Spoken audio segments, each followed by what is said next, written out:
മഹാരാഷ്ട്രയിലെ ഏറ്റവും പുതിയ വാർത്തകളും വിശേഷങ്ങളുമായി എല്ലാ ശനിയാഴ്ച വൈകിട്ട് 4:30 കൈലി ന്യൂസിൽ.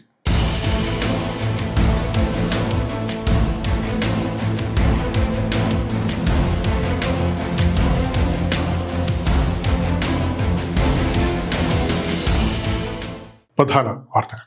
ഈ പരിപാടി നിങ്ങൾക്കായി സമർപ്പിക്കുന്നത് Amritveni Hair Elixir for Women. Azure Builders, building beyond blue.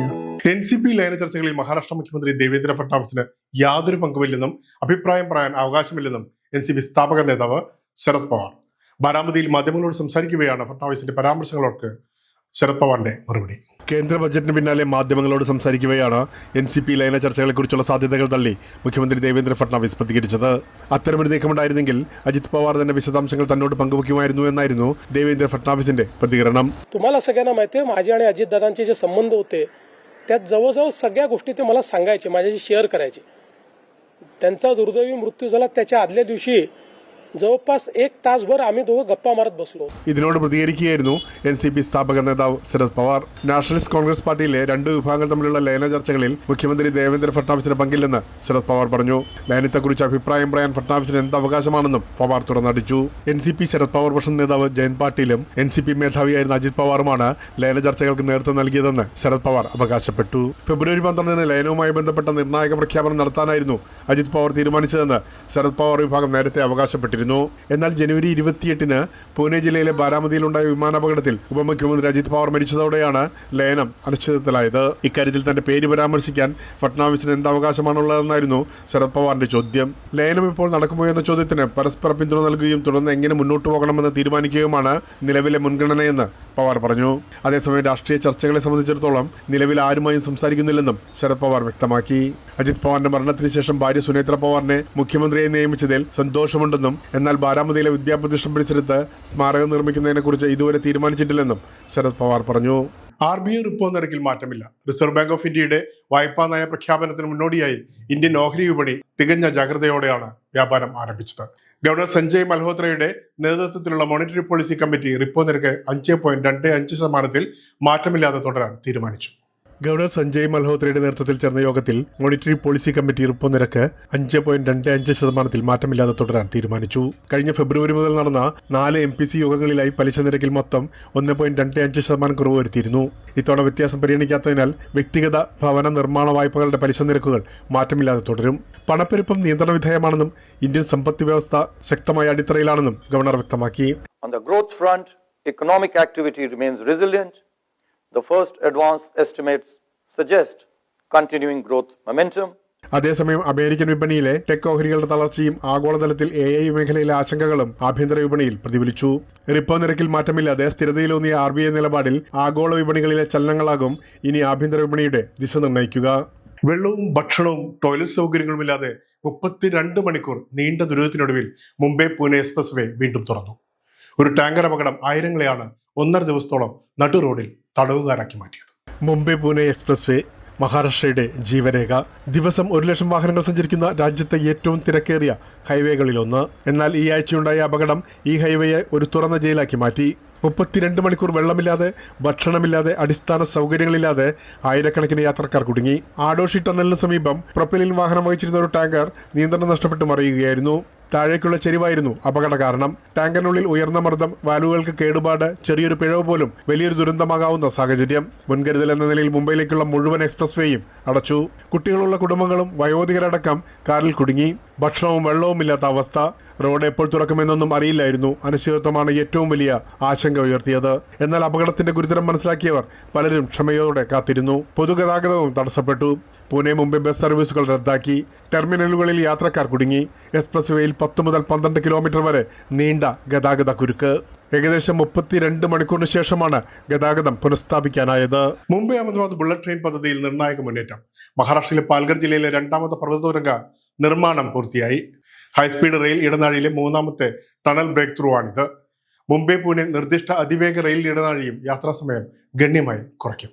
Mumbai Ahmedabad bullet train പദ്ധതിയുടെ ഭാഗമായി പാൽഘർ ജില്ലയിൽ മൗണ്ടൻ ടണലിന്റെ നിർമ്മാണം പൂർത്തിയായി. 454 മീറ്റർ നീളവും 14.4 മീറ്റർ വീതിയുമുള്ള ഈ തുരങ്കം ഇരു ദിശകളിലേക്കുമുള്ള ബുള്ളറ്റ് ട്രെയിൻ പാളങ്ങൾക്കായാണ് രൂപകൽപ്പന ചെയ്തിരിക്കുന്നത്. കൂടാതെ മുംബൈക്കും പൂനെയ്ക്കും ഇടയിലുള്ള നിർദ്ദിഷ്ട അതിവേഗ റെയിൽ ഇടനാഴി രണ്ട് നഗരങ്ങൾക്കിടയിലുള്ള യാത്രാസമയം വെറും 48 മിനിറ്റായി കുറയ്ക്കാൻ സഹായിക്കുമെന്ന് റെയിൽവേ മന്ത്രി പറഞ്ഞു. और जो मुंबई अहमदाबाद का ये प्रोजेक्ट है, ये आगे जुड़ के मुंबई से पुणे मात्र 48 मिनट्स, 1 घंटे से भी कम का समय रहेगा ट्रैवल का. മുംബൈയിലെ ഗതാഗതക്കുരുക്ക് ലഘൂകരിക്കാൻ കർശന നടപടികളുമായി ട്രാഫിക് പോലീസ്. തിരക്കേറിയ സമയങ്ങളിൽ ഹെവി ഡ്യൂട്ടി വാഹനങ്ങൾക്ക് നിയന്ത്രണം, പാർക്കിംഗ് നിയമങ്ങൾ കർശനമാക്കി. പുതിയ ഉത്തരവ് നഗരത്തിലുടനീളം പ്രാബല്യത്തിൽ. ഗതാഗതക്കുരുക്ക് നിയന്ത്രിച്ച് വാഹന ഗതാഗതം സുഗമമാക്കുക എന്ന ലക്ഷ്യത്തോടെ മുംബൈ ട്രാഫിക് പോലീസ് പുതിയ ഗതാഗത നിയന്ത്രണങ്ങൾ നടപ്പാക്കി. തിരക്കേറിയ സമയങ്ങളിൽ ട്രക്കുകൾ, ക്രെയിനുകൾ ഉൾപ്പെടെയുള്ള വലിയ വാഹനങ്ങൾക്ക് നഗരത്തിലേക്ക് പ്രവേശനം നിയന്ത്രിക്കും. രാവിലെ 8-നും 11-നും ഇടയിലും വൈകുന്നേരം 5-നും രാത്രി 9-നും ഇടയിലും ഹെവി വാഹനങ്ങൾക്ക് പ്രവേശനമില്ല.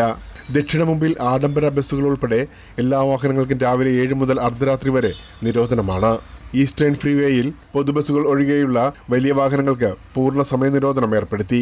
പാർക്കിംഗ് നിയമങ്ങളും കർശനമാക്കി. അംഗീകൃത പേ ആൻഡ് പാർക്കിംഗ് കേന്ദ്രങ്ങളിലോ സ്വകാര്യ സ്ഥലങ്ങളിലോ മാത്രമേ ഭാരമേറിയ വാഹനങ്ങൾ പാർക്ക് ചെയ്യാൻ പാടുള്ളൂ. ആംബുലൻസ്, സ്കൂൾ ബസ്, സർക്കാർ വാഹനങ്ങൾ, അവശ്യ വസ്തുക്കൾ കൊണ്ടുപോകുന്ന വാഹനങ്ങൾ എന്നിവയെ നിയന്ത്രണങ്ങളിൽ നിന്ന് ഒഴിവാക്കിയിട്ടുണ്ട്. Colaba, gateway of India, CST തുടങ്ങിയ വിനോദസഞ്ചാര കേന്ദ്രങ്ങളിൽ നിയന്ത്രിത വാഹന പ്രവേശനവും നിലവിൽ വന്നു. നിയമലംഘനം നടത്തിയാൽ പിഴയും വാഹനം കണ്ടുകെട്ടലും ഉൾപ്പെടെയുള്ള നടപടികളുണ്ടാകുമെന്ന് ട്രാഫിക് പോലീസ് മുന്നറിയിപ്പ് നൽകി. യാത്രക്കാരുടെ ഭാഗത്തു നിന്ന് പുതിയ നീക്കത്തിന് അനുകൂല പ്രതികരണമുണ്ടായെങ്കിലും വിതരണം തടസ്സപ്പെടാനുള്ള സാധ്യതയെക്കുറിച്ച് ട്രാൻസ്പോർട്ട് മേഖല ആശങ്ക പങ്കുവയ്ക്കുന്നു. സീ ഫുഡ് കയറ്റുമതി രംഗത്തെ പ്രമുഖനായ MK നവാസ് പറയുന്നത് ഇങ്ങനെ. ഇപ്പോൾ പുതിയ ട്രാഫിക് നിയമങ്ങൾ ഇപ്പോൾ ബോംബെയിൽ വന്നുകൊണ്ടിരിക്കുന്നത് വെസലിൻ്റെ ഷെഡ്യൂളിനെ ബാധിക്കും. സമയത്ത് എത്താതിരുന്നാൽ വെസൽ പിന്നെ അത് കഴിഞ്ഞിട്ട് ഒരാഴ്ച 2 ആഴ്ച കഴിഞ്ഞ വെസൽ ഉണ്ടാവുള്ളൂ. ഗതാഗതക്കുരുക്ക് കുറയ്ക്കാനുള്ള ലക്ഷ്യം കൈവരിക്കുമോ എന്നത് ഇനി ഈ നിയന്ത്രണങ്ങൾ എത്ര ഫലപ്രദമായി നടപ്പാക്കുന്നു എന്നതിലാണ് നഗരത്തിന്റെ മുഴുവൻ ശ്രദ്ധ. ഏഷ്യയിലെ മുൻനിര ട്രാവൽ ട്രേഡ് ഷോ എന്ന പദവി 2ാം വർഷവും സ്വന്തമാക്കിയ OTM Mumbai Jio world convention സെന്ററിൽ നടന്നു. 60-ലധികം രാജ്യങ്ങളിൽ നിന്നുള്ള 2000-ലധികം എക്സിബിറ്റർമാരും 50,000-ലധികം ട്രേഡ് സന്ദർശകരും എന്നിവരുടെ പങ്കാളിത്തമാണ് OTM മുംബൈ ട്രേഡ് ഷോയെ ലോക ട്രാവൽ ഭൂപടത്തിൽ ഇടം നേടിക്കൊടുക്കുന്നത്. മുംബൈയിൽ 3 ദിവസങ്ങളിലായി നടന്ന OTM 2026 തിളങ്ങി ഇന്ത്യ. ശ്രീലങ്കയും മലേഷ്യയും തമ്മിലുള്ള ടൂറിസം ബന്ധങ്ങൾ കൂടുതൽ ശക്തമാകുന്നതിനോടൊപ്പം ഏഷ്യയിലെ ഏറ്റവും വലിയ ട്രാവൽ ട്രേഡ് ഷോയായ OTM 2026 ഇന്ത്യ നിർണായക കേന്ദ്രബിന്ദുവായി മാറിയിരിക്കുകയാണ്. ഇന്ത്യയെ ലക്ഷ്യമിട്ട പുതിയ ടൂറിസം നയങ്ങൾ ഉദ്ഘാടന പാനൽ ചർച്ചയിൽ വ്യക്തമായി പ്രതിഫലിച്ചു. എളുപ്പത്തിലുള്ള വിസ സംവിധാനങ്ങൾ, നേരിട്ടുള്ള വിമാന സർവീസുകൾ, ഫിലിം ഷൂട്ടിംഗ്, ഫെസ്റ്റിവൽ ടൂറിസം തുടങ്ങിയ മേഖലകളിലാണ് ഇന്ത്യയുടെ പ്രാധാന്യം OTM 2026 ഉയർന്നത്. ഏഷ്യയിലെ ഏറ്റവും വേഗത്തിൽ വളരുന്ന ഔട്ട് ബൗണ്ട് ട്രാവൽ വിപണികളിലൊന്നായ ഇന്ത്യയെ ലക്ഷ്യമിട്ടാണ് ശ്രീലങ്കയും മലേഷ്യയും തങ്ങളുടെ ടൂറിസം നയങ്ങൾ പുനർരൂപകൽപ്പന ചെയ്യുന്നത്. OTM 2026 ഇന്ത്യയിലെ പ്രമുഖ ട്രാവൽ ബ്രാൻഡുകളായ അക്ബർ ട്രാവൽസ് ഓഫ് ഇന്ത്യയും അക്ബർ ഹോളിഡേയ്സും സജീവ സാന്നിധ്യം രേഖപ്പെടുത്തി. OTM ഇന്ന് ഏഷ്യയിലെ ഏറ്റവും വലിയ ട്രാവൽ ട്രേഡ് ഷോയായി വളർന്നിരിക്കുന്നുവെന്ന് Akbar group chairman doctor KV Abdul Nasar പറഞ്ഞു. ഇന്ത്യയെ കേന്ദ്രീകരിച്ചുള്ള ആഗോള ടൂറിസം നയങ്ങളുടെ പ്രധാന പ്ലാറ്റ്ഫോമാകുകയാണ് OTM. അമേരിക്കയിൽ നിന്നുള്ള മുൻ സൈനിക പൈലറ്റും ലോകപ്രശസ്ത സർവകലാശാലയിലെ പ്രൊഫസറും ഇനി ശ്രീനാരായണ ഗുരു സന്യാസ പരമ്പരയിൽ. ശ്രീനാരായണ ധർമ്മത്തിന്റെ ആഗോള പ്രചാരണത്തിന് മറ്റൊരു നിർണായക അധ്യായത്തിനാണ് മുംബൈ വേദിയായത്. അമേരിക്കൻ ആകാശങ്ങളിൽ നിന്ന് ആത്മീയതയുടെ ഉയരങ്ങളിലേക്ക്. മുൻ സൈനിക ഉദ്യോഗസ്ഥനും ലോകപ്രശസ്ത പൈലറ്റുമായ പ്രൊഫസർ ബ്രൂസ് റസ്വൂൽ സ്വാമി ബ്രഹ്മാനന്ദ എന്നും എഡ്രിയാൻ സ്വാമിനി ചിന്മയി ദേവി എന്നും പേര് സ്വീകരിച്ചാണ് ശ്രീനാരായണ ഗുരുദേവന്റെ സന്യാസ പരമ്പരയിൽ ചേർന്നത്. 2 US പൗരന്മാർക്ക് ഗുരുവിൻ്റെ ശിഷ്യത്വം സ്വീകരിക്കുകയാണ്. ഗുരു ഫിലോസഫിയിൽ അവർ ഉറച്ചു നിൽക്കുകയാണ്. അങ്ങനെ സന്യാസം സ്വീകരിക്കുന്ന ഒരു മഹാൽ ചടങ്ങും നടക്കുകയാണ്. ശ്രീനാരായണ ഗുരുദേവൻ രചിച്ച ഹോമമന്ത്രത്തിന്റെ ശതവർഷപൂർത്തി ആഘോഷം നടക്കുന്ന വേളയിൽ ഈ മന്ത്രം ചൊല്ലി ഹോമം ചെയ്തുകൊണ്ടാണ് സന്യാസ ദീക്ഷ ചടങ്ങുകൾ പൂർത്തിയായത്. USA കേന്ദ്രമായി പ്രവർത്തിക്കുന്ന ത്രിശാന്തി എന്ന ശ്രീനാരായണ ദർശന പ്രചാരണ സംഘത്തിന്റെ സജീവ പ്രവർത്തകരാണ് സ്വാമി ബ്രഹ്മാനന്ദയും സ്വാമിനി ചിന്മയി ദേവിയും. ശ്രീനാരായണ ധർമ്മം പാശ്ചാത്യ നാടുകളിൽ പ്രചരിപ്പിക്കുന്നതിനിടെ ഇവരുടെ സേവനം വിലയിരുത്തിയാണ് ശിവഗിരി മഠം സന്യാസ ദീക്ഷയ്ക്ക് അംഗീകാരം നൽകിയത്. ഗുരുദേവ ദർശനത്തിന്റെ ആഗോള പ്രചാരണത്തിലേക്ക് അമേരിക്കയിൽ നിന്നുള്ള ഈ ആത്മീയ യാത്ര പുതിയ ചരിത്രമായി മാറുകയാണ്. ഇനിയൊരു ഇടവേളയ്ക്ക് ശേഷം കാണാം മഹാരാഷ്ട്രയിലെ കൂടുതൽ വാർത്തകളും വിശേഷങ്ങളും.